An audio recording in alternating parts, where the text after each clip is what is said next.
શું તમને ખબર છે કે ચાલતી વખતે તમારા પગમાંથી આવતો અવાજ કે પછી તમારા પગના અંગૂઠાનો આકાર એ નક્કી કરી શકે છે કે તમારું વિવાહિત જીવન ભવિષ્યમાં કેવું રહેશે? મને પણ આ જાણીને બિલકુલ વિશ્વાસ નહોતો આવતો, પણ જ્યારે મેં આપણા પ્રાચીન શાસ્ત્રોનો અભ્યાસ કર્યો ત્યારે રૂવાડા ઊભા કરી દે તેવું એક ભયંકર સત્ય સામે આવ્યું. ક્યારેક આપણે આપણી આસપાસ જોઈએ છીએ કે કોઈ સ્ત્રી અત્યંત રૂપાળી, ગુણવાન અને પતિવ્રતા હોય છે, છતાં એકદમ નાની ઉંમરમાં જ તેનો પતિ તેનો સાથ છોડી દે છે અને તેને આખી જિંદગી એકલા જ કાઢવી પડે છે. તમારા મતે આવું કેમ થતું હશે?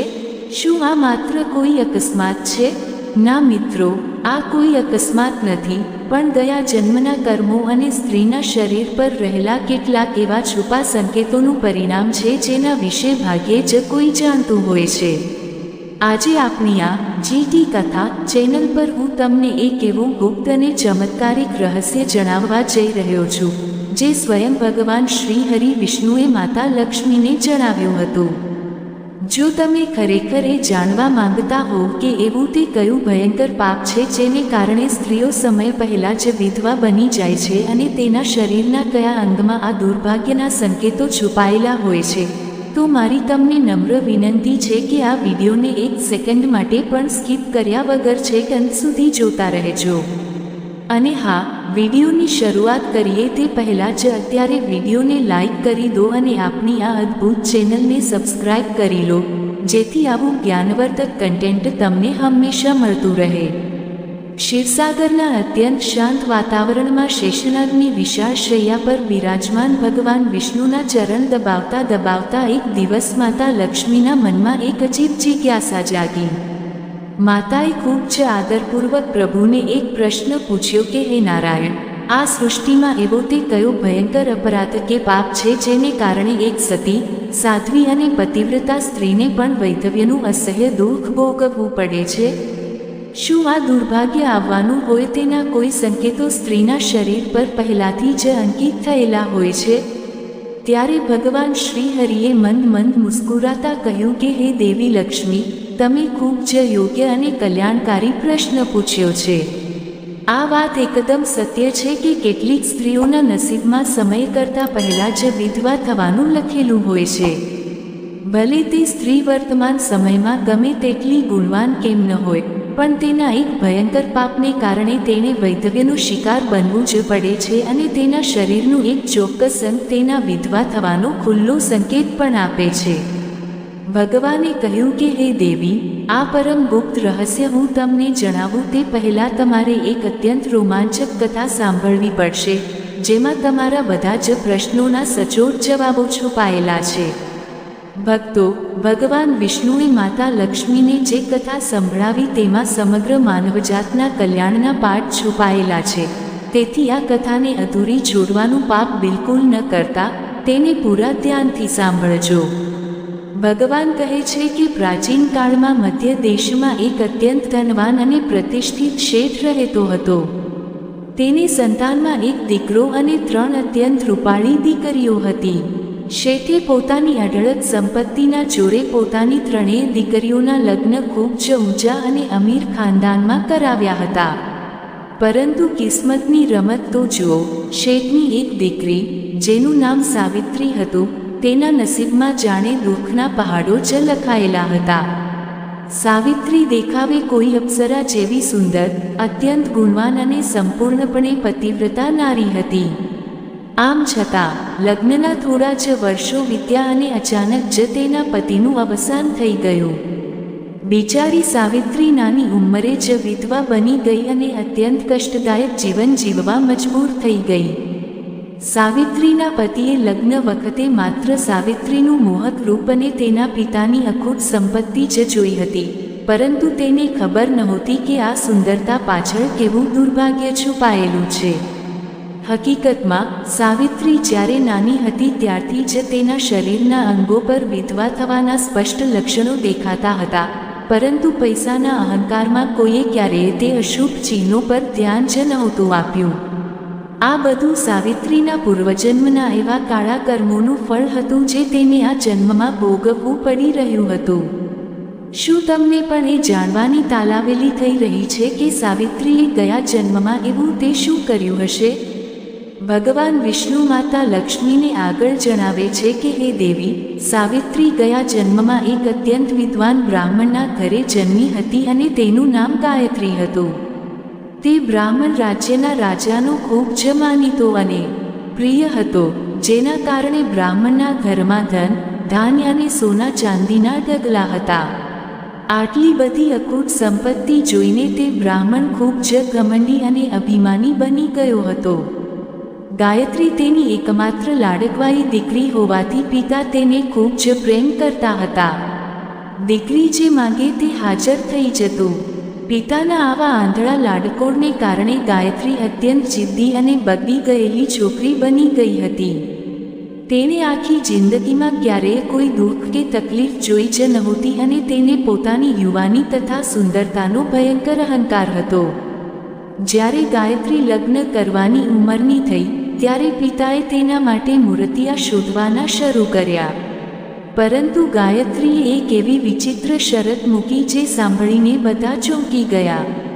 તેણે જીદ પકડી કે જે પણ યુવાન મારી સાથે પરણશે તેણે પોતાના મા બાપનું ઘર છોડીને મારા પિતાના ઘરે જ ઘરજમાઈ બનીને આખી જિંદગી રહેવું પડશે. બ્રાહ્મણે પોતાના તમામ સગા સંબંધીઓમાં આ વાત ફેલાવી દીધી. ગાયત્રીનું રૂપ અને પિતાની સંપત્તિ જોઈને અનેક જ્ઞાની અને વિદ્વાન યુવાનો તેને પરણવા આવ્યા, પરંતુ અહંકારમાં આંધળી થયેલી ગાયત્રીએ કોઈને પણ પસંદ ન કર્યા અને અનેક બ્રાહ્મણોનું અપમાન કરીને તેમને પોતાના ઘરેથી કાઢી મૂક્યા. પછી એક દિવસ એવું બન્યું કે એક અત્યંત રૂપાળો પરંતુ ગરીબ ભિક્ષુક બ્રાહ્મણ ભીખ માંગતો માંગતો ગાયત્રીના દરવાજે આવી પહોંચ્યો. ગાયત્રીની નજર જેવી તે ભિખારી બ્રાહ્મણ પર પડી, તે તેના મોહક રૂપ પર પાગલ થઈ ગઈ. તેણે તરત જ પિતાને કહ્યું કે હું તો બસ આ ભિખારી સાથે જ લગ્ન કરીશ. પિતાએ પણ દીકરીની જીદ આગળ ઝૂકીને પેલા ભિક્ષુક બ્રાહ્મણને લગ્નનો પ્રસ્તાવ મૂક્યો અને ગરીબ બ્રાહ્મણે પણ હા પાડી દીધી. બંનેના લગ્ન ખૂબ જ ધામધૂમથી સંપન્ન થયા. શરૂઆતના થોડા દિવસો તો ગાયત્રી ખૂબ જ ખુશ રહી અને તેણે પતિની થોડી સેવા પણ કરી. પરંતુ જેમ જેમ દિવસો પસાર થતા ગયા તેમ તેમ ગાયત્રીએ પોતાનો અસલી અને ભયાનક રંગ બતાવવાનું શરૂ કર્યું. તે પોતાના જ પતિને ઘરના કોઈ સામાન્ય નોકરની જેમ રાખવા લાગી. પતિની કોઈ વાત માનવાને બદલે તે ઉલટાનો પતિ પર હુકમ ચલાવવા લાગી. આટલું ઓછું હોય તેમ તે પોતાના પતિને માનવાચક શબ્દોથી બોલાવવાને બદલે સીધું નામ દઈને જ બોલાવતી હતી. ક્યાં પત્નીએ પતિના પગ દબાવવાના હોય, પણ અહીં તો ગાયત્રી પોતાના પતિ પાસે જ પોતાના પગ દબાવડાવતી હતી. તે એટલી હદે મનમાની કરતી હતી કે પતિને પૂછ્યા વગર જ ગમે ત્યારે ઘરની બહાર ફરવા જતી રહેતી. જમવાના સમયે પતિની રાહ જોયા વગર જ પોતે પહેલાં જમી લેતી અને ઘરમાં થતા કોઈ પણ ધાર્મિક કે પુણ્યના કાર્યમાં પતિની સાથે બેસવાને બદલે એકલી જ જલસા કરતી. બિચારો પતિ આ બધું જોઈને અંદરને અંદર કપાતો હતો.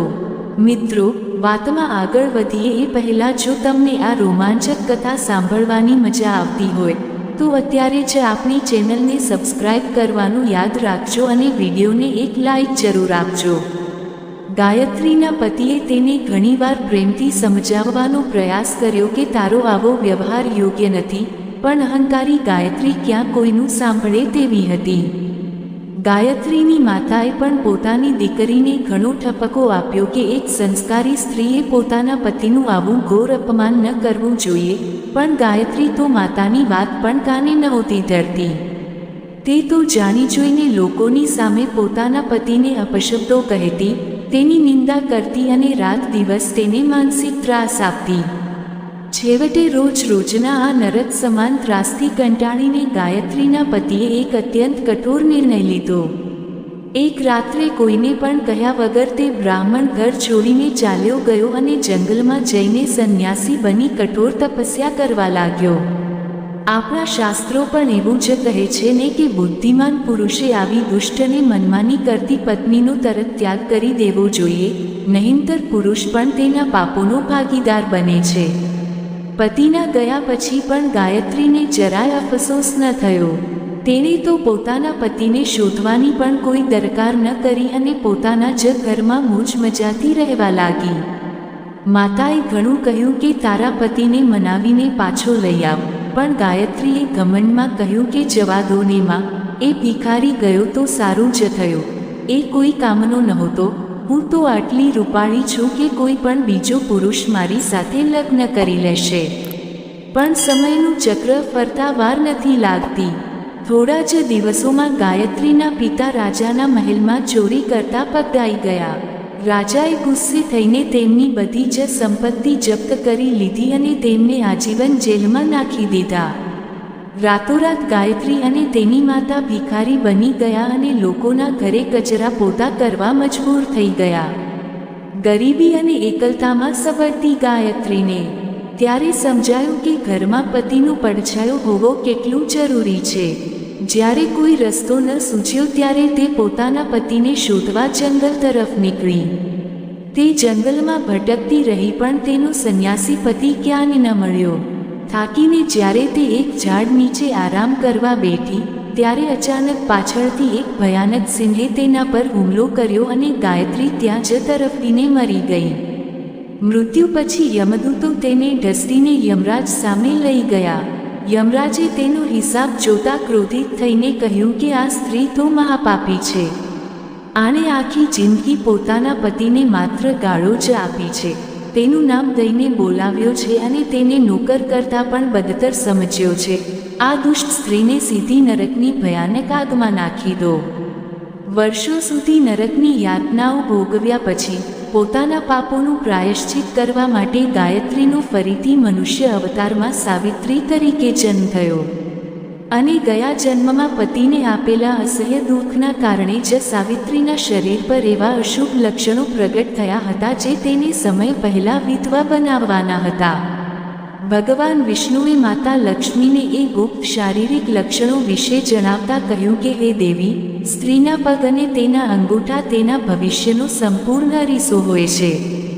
જો કોઈ સ્ત્રીના પગ એકદમ મુલાયમ હોય, તેના પર કોઈ નસો ન ઉપસેલી હોય, તેને ક્યારેય પગમાં પરસેવો ન થતો હોય અને પગનો અંગૂઠો સરસ ગોળાકાર તથા ભરાવદાર હોય, તો તેવી સ્ત્રી સાક્ષાત લક્ષ્મી સમાન છે અને તે આખી જિંદગી રાણીની જેમ સુખ ભોગવે છે.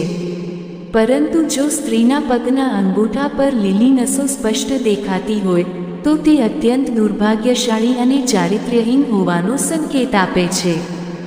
જો પગનો અંગૂઠો એકદમ નાનો અને સંકોચાયેલો હોય તો તેવી સ્ત્રી આખી જિંદગી કંકાસ કરે છે અને દુઃખ ભોગવે છે. જો કોઈ સ્ત્રીના પગની બીજી આંગળી, તર્જની, તેના અંગૂઠા કરતાં પણ વધારે લાંબી હોય તો એવી સ્ત્રી મર્યાદાઓ ઓળંગનારી અને બહુ જ સ્વતંત્ર મગજની હોય છે. જે સ્ત્રીઓના પગની બધી આંગળીઓ એકબીજા સાથે જોડાયેલી અને સુંદર સીધી હોય, તેના નખ ગુલાબી અને નાના હોય, તે પોતાના સાસરામાં ખૂબ જ ઐશ્વર્ય પામે છે. હવે ખાસ ધ્યાનથી સાંભળજો વિધવા સ્ત્રીના લક્ષણો. જો કોઈ સ્ત્રીના પગનો અંગૂઠો જરૂર કરતાં વધારે મોટો હોય, આગળથી ચપટો કે ખરાબ આકારનો હોય, તેના નખ વાંકાચૂકા હોય અને અંગૂઠા પર નસો ઉપસેલી હોય, તો તે સ્ત્રીના કુંડળીમાં નાની ઉંમરે વિધવા થવાના પૂરા યોગ બને છે. જે સ્ત્રીની વચ્ચેની આંગળી સૌથી લાંબી હોય તે પણ અશુભ મનાય છે. અને સૌથી ભયાનક વાત, જે સ્ત્રી ચાલતી વખતે જમીન પર પગ પછાડીને ધમ ધમ અવાજ કરતી હોય, તે સ્ત્રી પોતાના પતિનો વિનાશ નોંધરે છે. સાવિત્રીના પગમાં આ જ બધા અશુભ લક્ષણો હતા જેને કારણે તેનું વૈધવ્ય નિશ્ચિત હતું. તો ભક્તો, ભગવાન વિષ્ણુના આ અદ્ભુત જ્ઞાન પરથી આપણને એ સમજવા મળે છે કે જે સ્ત્રી પોતાના પતિનું ક્યારેય સન્માન નથી કરતી, તેને નામ દઈને બોલાવે છે અને તેની મર્યાદાઓનો ભંગ કરે છે, તે સ્ત્રી આવતા જન્મમાં ચોક્કસપણે નાની ઉંમરે વિધવા બને છે. જ્યારે એક સાચી પતિવ્રતા સ્ત્રી હંમેશા પોતાના પતિની ઈચ્છાને માન આપે છે અને મરણ પછી સીધી વૈકુંઠ ધામમાં જાય છે. મને પૂરો વિશ્વાસ છે કે તમને આજની આ જ્ઞાનવર્ધક અને રહસ્યમયી કથા ખૂબ જ પસંદ આવી હશે. જો તમે ખરેખર ભગવાન શ્રીહરિના ભક્ત હોવ તો કમેન્ટ બોક્સમાં જય શ્રી હરિ વિષ્ણુ અને જય માં લક્ષ્મી જરૂર લખજો. વિડીયોને લાઈક કરવાનું બિલકુલ ભૂલતા નહીં અને હા, આપણી જીટી કથા ચેનલને હમણાં જ સબસ્ક્રાઇબ કરી લો જેથી આપણે આવા જ અદ્ભુત વિષયો સાથે વારંવાર મળતા રહીએ. જય શ્રી કૃષ્ણ.